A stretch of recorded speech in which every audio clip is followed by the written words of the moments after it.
All right, Illinois is heading to the NCAA tournament, not heading too far down the road, heading to Des Moines, where the number 9 seed Illini will take on the number 8 seed Arkansas Razorbacks. Mike LaTulip joining us now. Mike, before we dive into this matchup, I want to get your thoughts on a team that's not going into the NCAA tournament sprinting with a bunch of momentum at this point. So, we've used this a lot. It's cherry picking stats, but since February 1st, they're 82nd in the country in efficiency, according to Bart Torvik. What do you think about the team that is heading to Des Moines right now?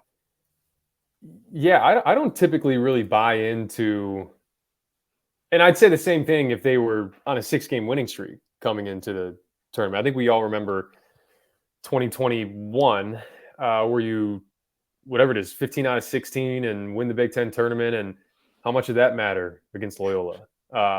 Once that ball tips, man, it's just, what is the game plan? How can we execute? And all the narratives and who's playing well, who's not playing well. That's why we love this tournament, because it just really doesn't matter. And think about, I always go back to that 2021 tournament with Oregon State, right? I mean, Oregon State was a team that I think had won 18 games going into their conference tournament, and then you go and have a really good NCAA tournament. UCLA wasn't playing very well. They were a 10 seed, and they ran the table just about. And this Illinois team falls under that same umbrella where I don't think it matters one way or the other. And you can't buy into that if you're that team where it's like, we're struggling. We need to figure out what you need to do against Arkansas, take care of business, and get yourself in the next line. That's it. What have you made of Brad Underwood? His messaging has been very positive for this team going to the NCAA tournament. So put on your coaching hat, Mike. Like, what do you think of his messaging, and what would you say to this team leading into the big dance? Just to be who you are. And I know that's kind of tough because they've been sporadic with their identity this season. But when they're at their best, they're getting to the basket, they're playing in the paint, they're guarding at a high level. And if you want to win in March, those are the things you have to do. You have to be who you are. You're not going to get to a Sweet 16 or Elite 8 being like, can you believe this? We're doing stuff we've never done all season. This is great. And maybe that shows itself if you make some shots. But I like the positive approach that he's taken.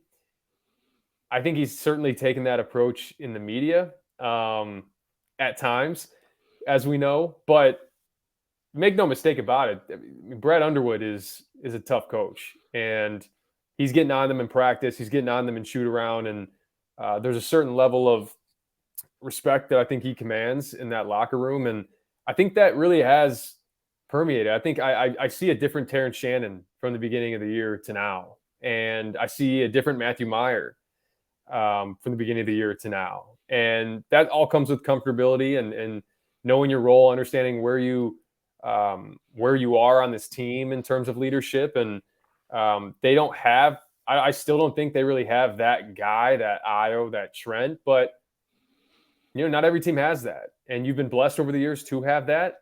But now, I mean, leadership, no leadership, shot making, no shot making. I mean, find a way, man. That's really what it is. And that has to be the messaging is we don't care how we do it. We don't care how we win. I go back to Butler in I think it was the round of 32 in whatever year that was. The second time they made it to the Final Four, they beat Old Dominion by 1. I mean, just figure it out and find a way to get it done. It doesn't matter what it looks like, how aesthetically pleasing it is. Just like I said, get yourself to that next line. So what do you think of this matchup against an Arkansas team that has, as we're finding out as we dive more into this, has some similarities to Illinois, but certainly a lot of talent? Anyone you play at this point is going to be a good team. And really, especially on that 8-9 line, because on that 8-9 line, you're getting really one of two teams, either a team that's come like screaming into the tournament and has made their way up to a 9 seed or an 8 seed. And, or you have a team that maybe has underachieved a little bit, but has the requisite amount of talent to go far. and potentially knock off a 1 seed in the next round. We've seen that over the years as well. So ton of similarities with this team. Talented, check. Both have some size, both guard really well. I know that's slid a little bit for Illinois here in the late part of the season, but both guard at a high level. They have youth in different spots. Now, I think that's the differentiator. I think where Illinois has most of their talent is where they actually also have most of their experience, and where Arkansas has most of their talent is where they have a lot of youth. And I think that if you want to talk about something that may play in Illinois' favor, I think it's that. So what do you think Illinois has to do well? How do you think they match up well against Arkansas? Where do you think, you kind of mentioned it there, what do you think are kind of maybe problem areas? Well, they don't give you anything easy offensively. And this Illinois team is really going to have to challenge themselves. We've seen it all year, right? You're not a great three-point shooting team. Stop relying on it. It's going to kill you. It's going to sink you. And to give you an idea, Texas A&M in the last game that Arkansas played, if this gives you any idea how to potentially knock off Arkansas, who is also a bad shooting team. Yep. I think Texas A&M got their shot blocked 10 times in the first half. 10 times. I mean, it was 8 times in the first 14 minutes of the first half. And you could look at that and say, man, we're driving, we're getting stuck. Let's start shooting threes. 38-25, Arkansas up by 13 at half. By the time Texas A&M retook the lead, they hadn't made a single three still. And that, to me, that's where this game has to go, where it's like, hey, if things aren't working out, getting into the paint, they're blocking shots, they're contesting at the rim, double down. Because what's going to happen is you're going to find some easy looks. That's going to happen. But the whistle turned. Like, at some point, they were like, foul. I mean, the first 4 possessions of the second half for A&M were fouls.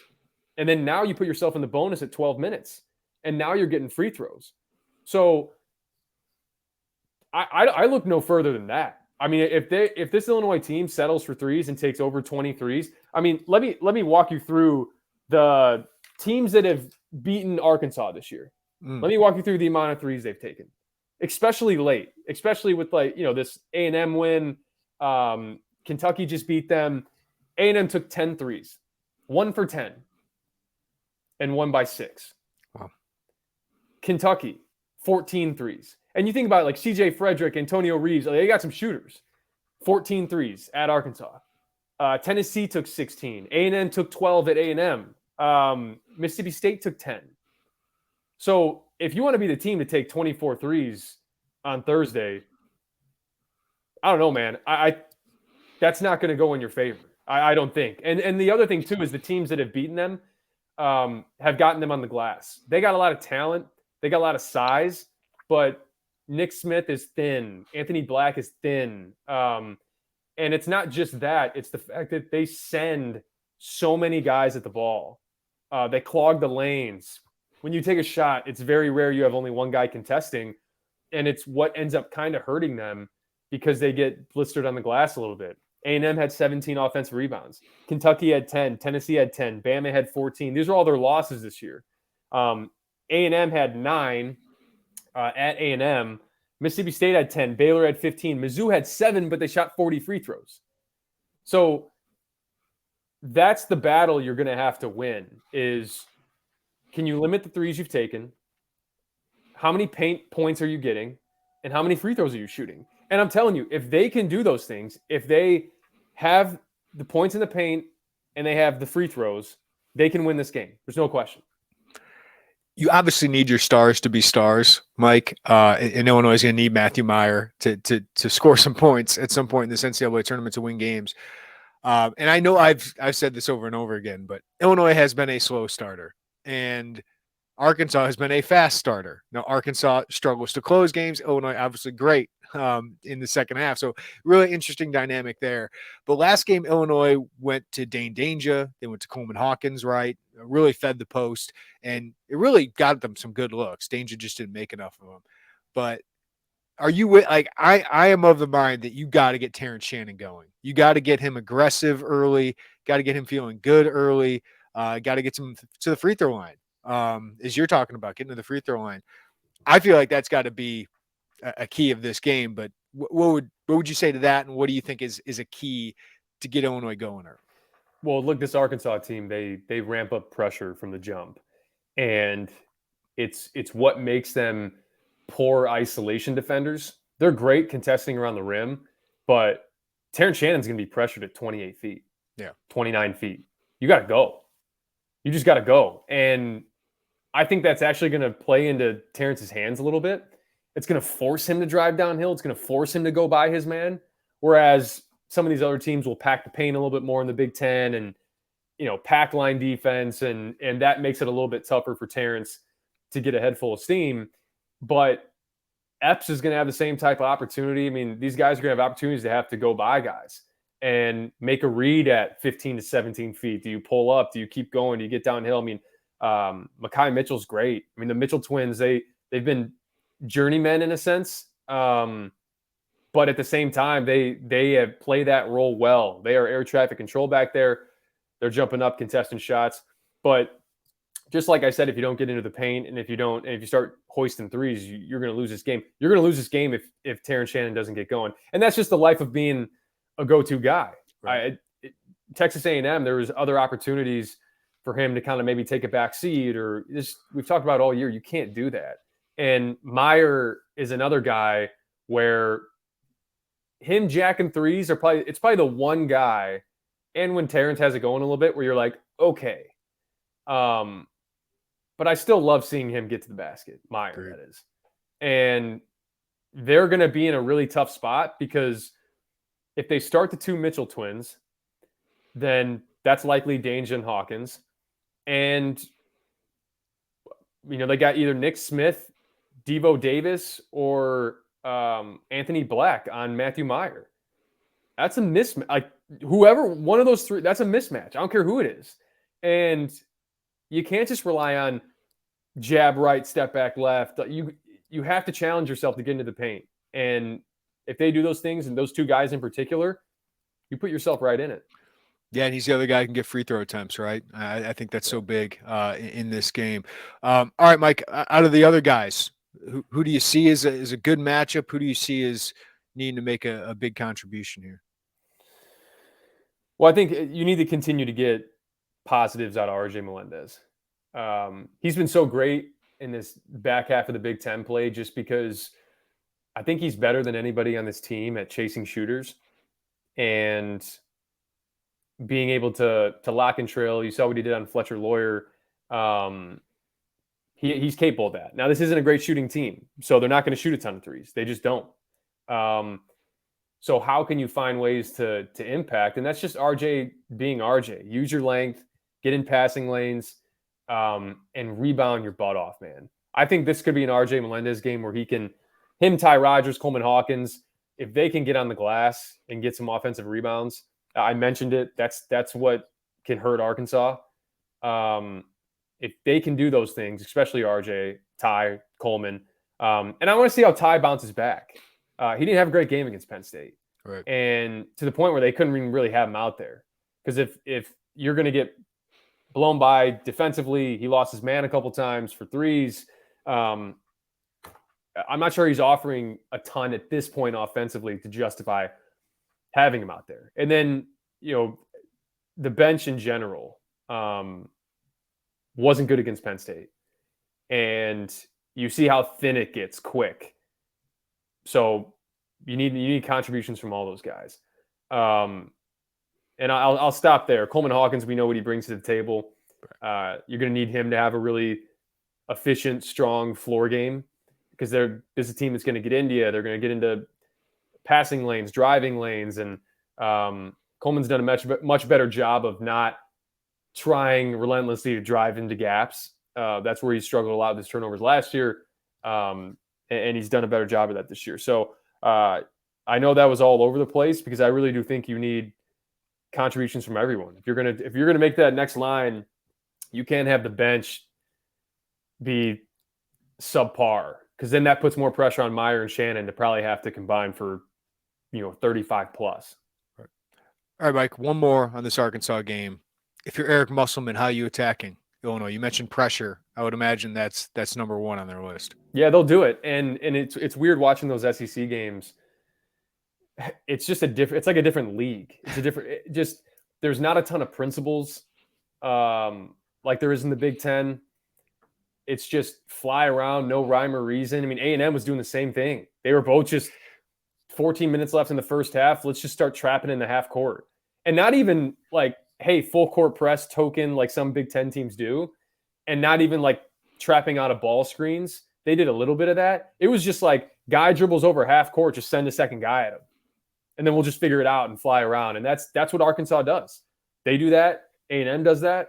And it hurt Arkansas when A&M did that. But yeah, if you're Musselman, when this team is lacking ball handling, shoot, let's turn up the pressure. And they're going to try to knock you off your spots. They're going to try to get you to catch at 28 feet, get you out of your offense. And that's ultimately, they're trying to bait you into 3-point shots too. Because they know that you've shown over the course of the season that you'll do it and you'll do it happily. So pressure, no doubt. And I think they're going to find ways to have to adjust because if Coleman's at the 5, you can't have both Mitchells in there. So you're probably going to play a lot of Walsh, who is another freshman. You're probably going to stick him at the 4. So that's an intriguing matchup, I think, because they even have him in drop coverage sometimes, and he's a pretty athletic guy. So we'll see. They switch a lot of stuff. Texas A&M switched a lot of stuff against Arkansas. So I think it'll be a nice little chess match because they both start 2 bigs, technically, if you want to call Coleman a big. But I think they've had 10 different starting lineups this year. Arkansas has. Illinois probably has 2, to be honest.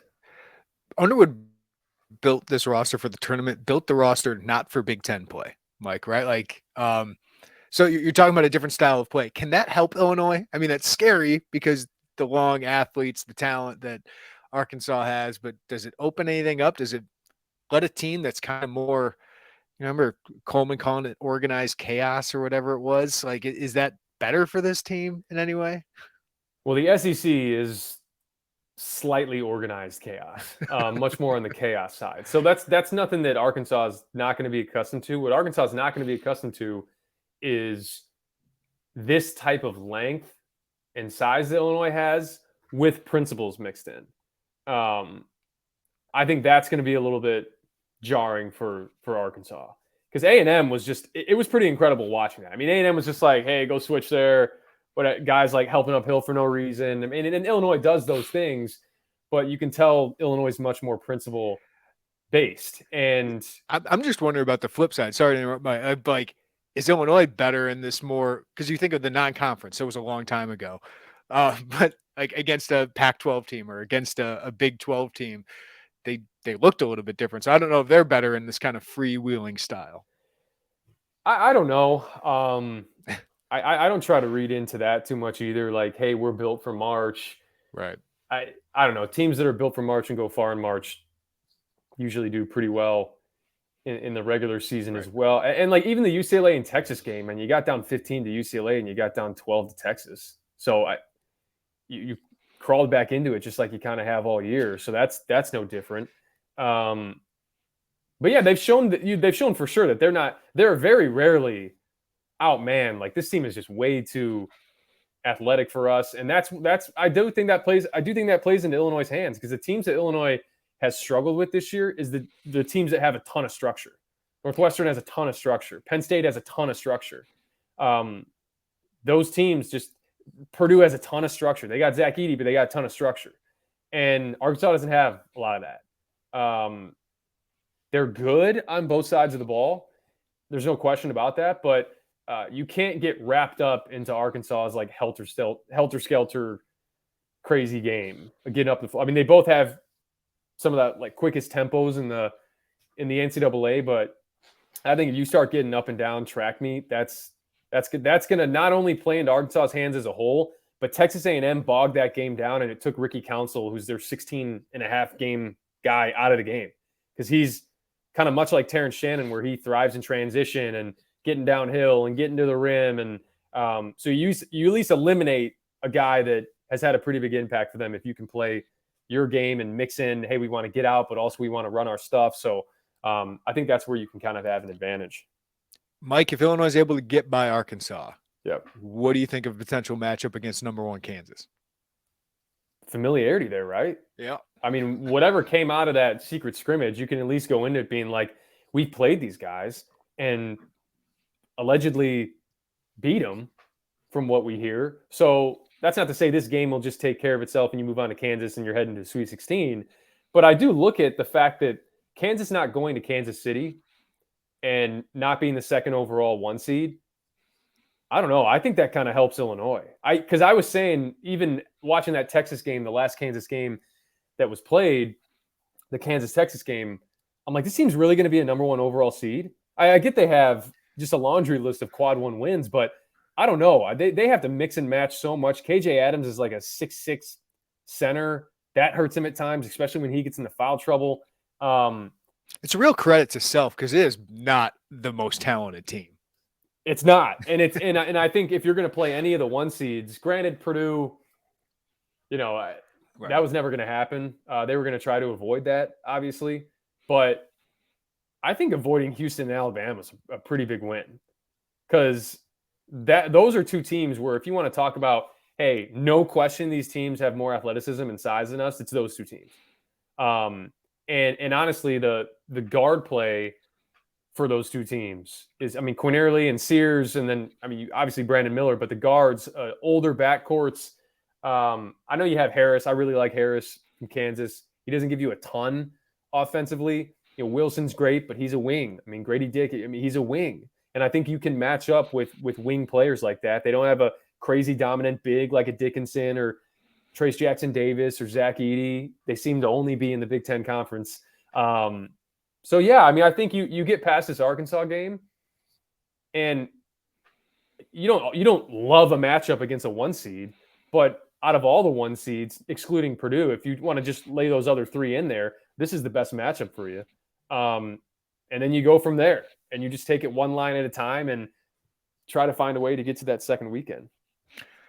I hate doing it to you, Mike. I'll throw out mine. Like, I don't think I can trust this team to win a game. I don't think you can predict this Illinois-Arkansas game. I would give Arkansas 2.5 points. Sounds about right.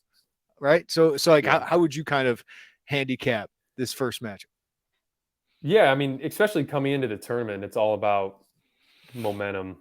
And that tends to sway Vegas. That tends to sway the guys in the studio right after the brackets come out and who they're high on and which matchups they're picking. And but we've seen over the course of the season, that's why I was very thankful this team wasn't a higher seed, Illinois. I'm glad they weren't the 8 and Arkansas was the 9.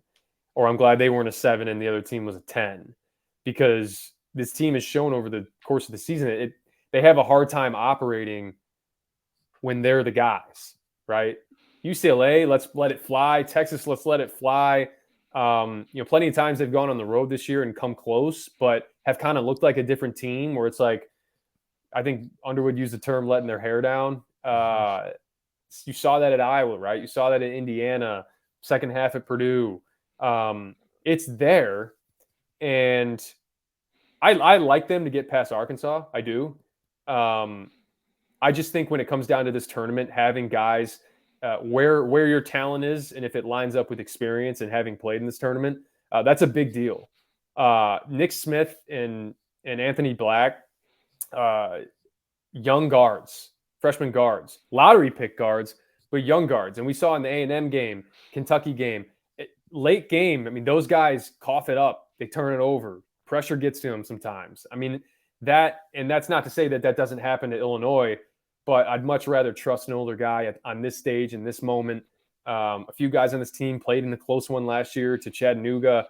I don't know. I think, like I said, being able to come in and be like, we're the lower seed, people are picking Arkansas. I think Terrence mentioned that. Mm-hmm. Right? Second they got back to the desk, they're like, I like Arkansas, Kansas. It's just you can take that with you. Now that's not going to spot you 10 points. Right. Right? Like you can't just be like, oh, we're like the underdog, because eventually when you get out during the game, you can't just get down 10-2 and be like, oh shoot, let's fight back. We're the underdog.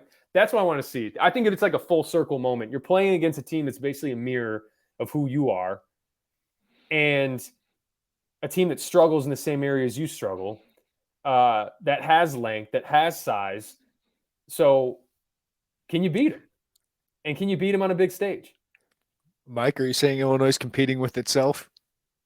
It's been the case all year, and it doesn't change for this game. If they take care of what they have to do, and like I said, they are just diligent with the way, and economical almost with the way they try to manufacture points on the offensive end. Got a guard, obviously. Arkansas will run a ton of high ball screen stuff.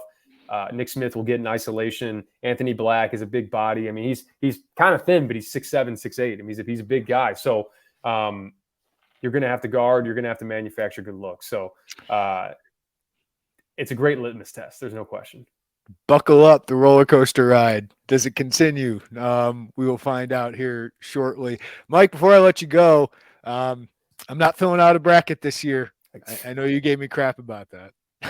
I don't get it. I mean, I understand. I don't want to root for Kentucky against the 15 seed. That's what I'm going for here, Mike. I want to see it for a year. I'll let you know how it goes, but you're not a fan of it. I'm not a fan of it because the odds are, and this is always, if for example last year, how many people had St. Mary or had St. Peter's beating Kentucky? Not many. Whatever it was, 0.00008% of the bracket or whatever it was. That's why I like doing it, because either you're going to pick Kentucky, and if St. Peter's, like, you can still root for the upset, because if it happens, like, no one else had St. Peter's anyways. So you're kind of all, there's heartbreak. Everybody's in it with like the heartbreak together, but all still kind of want the upsets. To me, it doesn't change.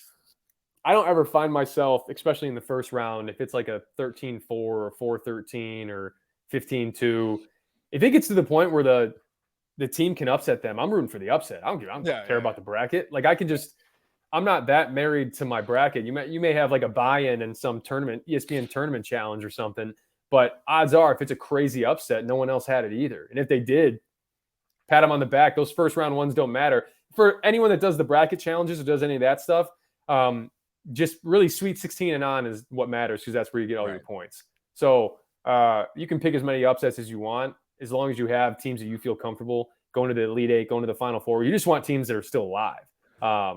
So I don't know. I mean, I filled out my bracket the night that it came out. I changed it drastically yesterday, so we'll see. Yeah, I mean, I'm going to ask you, since I need some bracket advice since I didn't fill one out. Would you have? Would you have Final Four? Any big upsets you got?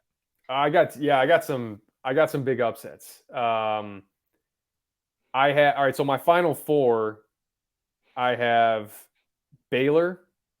Wow. Yeah, people fading Baylor. I'm the opposite. I'm fading the faders. I got Baylor. I have Kansas State. Wow.